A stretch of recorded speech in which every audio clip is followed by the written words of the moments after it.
يعني انت سبت يعني حاجه مهمه، الناس استلمت، عايزين بقى احنا نطمن على اللي استلم ده. يعني ايه تطمن عليه ازاي؟ هو الراجل خد العربيه، ماشيين في ماشي في اجراء الترخيص، ما احنا عايزين نطمن بقى العربيه دي هترخص ولا لا. سيبك من موضوع موتور وكده، ما هو كده كده الناس سلمت، يبقى اكيد ان هم شافوا العربيه وعينوا العربيه.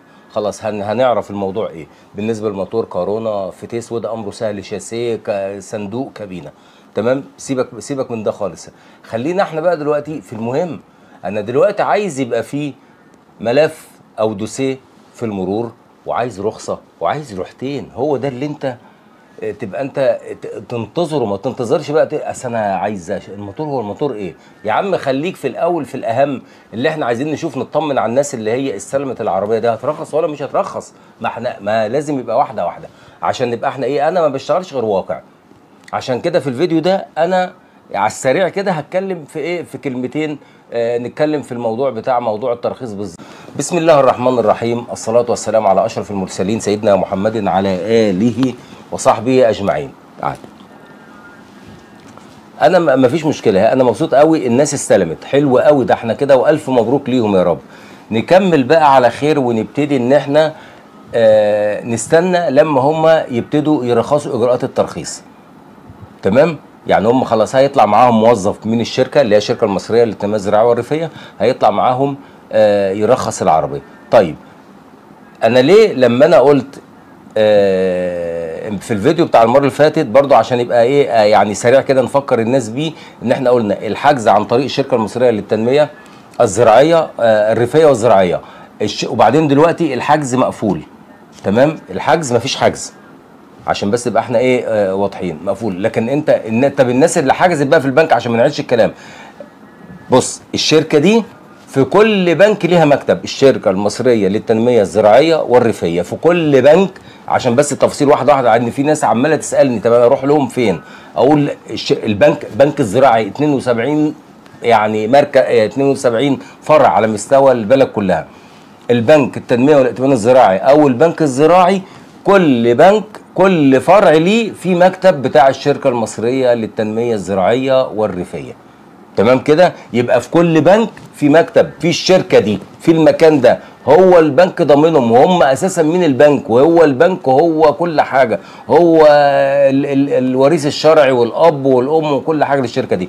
هو البنك عامل الشركه دي عشان تبتدي ان هي تبيع وتشتري في موضوع العربيات، لان البنك هو ممكن يقسط لك عربيه، ممكن يدي لك قرض، البنك ممكن تروح تحط فيه وديعه، تفك وديعه، كل الكلام ده كله. تمام كده؟ عشان بس يبقى احنا ايه انتهينا من الموضوع ده. لما انا قلت ليه بقى، انا قلت احجز، لو اتفتح الحجز تحجز في البنك، اضمن لك ليه. انا بقى هعتبر دلوقتي ان انا رحت المرور والعربيه اترفضت. ايه ده؟ يعني ممكن؟ طب ما ممكن على اي حاجه، على اي ورق العربيه في مشكله معينه. يعني طبعا وبعدين ده وارد ان يحصل، ما بيحصل، كان حصل في موديلات من عربيات تانية واحنا كنا اتكلمنا فيها من فتره يعني. طيب نعمل ايه لما تكون انت حضرتك في حاجز في كيان او جايب العربيه من مكان محترم، مكان مقنن قانوني؟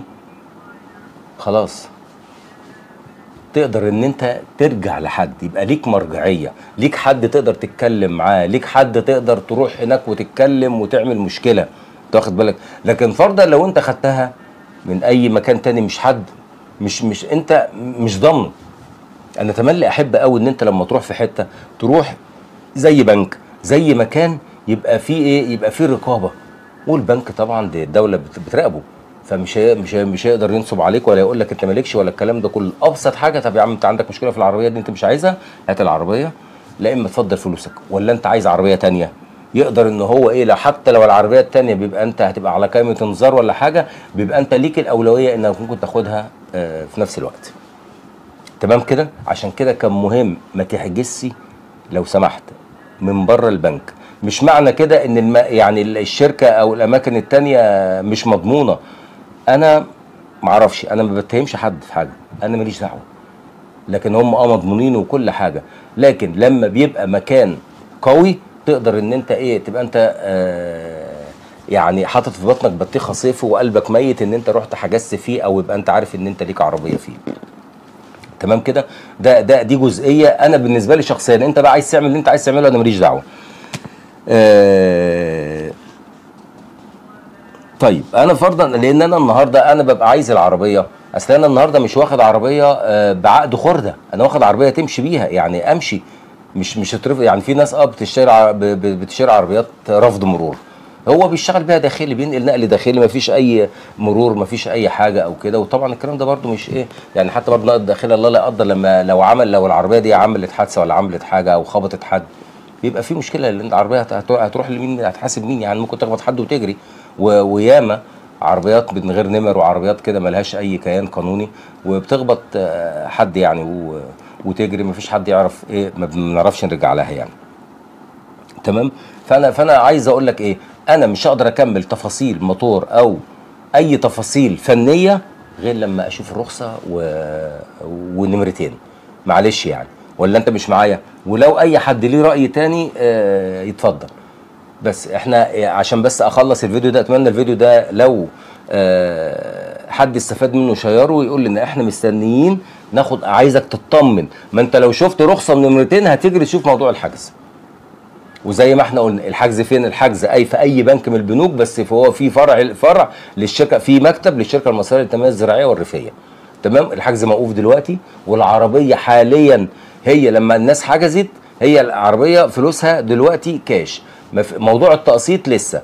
طب في سؤال، هل ممكن لما يفتح الحجز ممكن هيبقى بنفس السعر وبنفس الشروط؟ مش عارف، عشان يبقى الكلام واضح، مش عارف، مفيش حد، معرفش هل هتبقى بنفس الشروط، هل هيبقى العربيات الجديده بنفس السعر، مش عارف. اشكركم على المتابعه، انا كنت معاكم عزت مرسي، انا مستني تعليقاتكم. اتمنى انا كل اللي بعمل ده والله، اللي بنعمله ده بعمله لصالحكم، ولان الجو دلوقتي مش مستحمل اي عوق يعني. بلدنا مش مستحمله ده، احنا بنحب بلدنا وبنحب ولاد بلدنا، فلازم نقف جنب بعض. اشكركم على المتابعه، انا كنت معاكم عزت المصري. لاول مره يشوفني يا ريت يشترك في القناه ويفعل زر الجرس عشان كل ما ينزل فيديو يجي لك اشعار بيه. اشكركم على المتابعه.